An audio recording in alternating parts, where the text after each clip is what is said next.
টলিউডের খবর পেতে চান সাবস্ক্রাইব করুন টলি সিক্রেট আর পেয়ে যান আপনার পছন্দের তারকার লেটেস্ট আপডেট। কেন এই ছবিটা দেখবে? কি কারণ?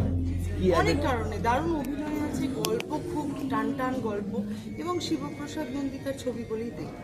ঠিক এই 25তম বর্ষ, এটা নিয়ে যদি একটু বলো যে কতটা নস্টালজিয়ার প্রথম ছবি এবং এই 25তম ছবি, এটা 25 বছরে, সেটাও একটা নস্টালজিয়া। মানে আমার শিবু আর দিদি তো আমার পার্ট অফ মাই ফ্যামিলি।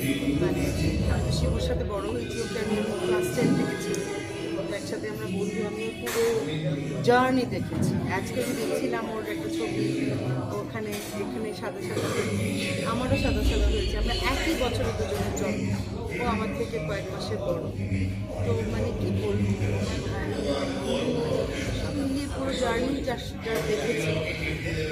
সে যখন প্রথম ছবি করেছিল আমাকে বলেছিল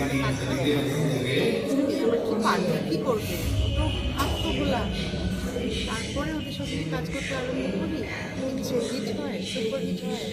পরবর্তীকালে আমার মা পড়ে, বেলা শেষে বেলা শুরু, সুপার হিট হয়। এবং আমিও অনেক কাজ করেছি, অনেক শুট করতে, অনেক কাজ। খুবই লোভনীয় এবং খুবই মানে আমি কখনোই না বলতে পারবো না ওদের। মানে সবসময় এমন ভালো ভালো কাজ দিয়েছে, এমন চরিত্র দিয়ে দেবে, চরিত্রগুলো চ্যালেঞ্জ করে। খুবই খুবই ভালো লাগে। Thank you.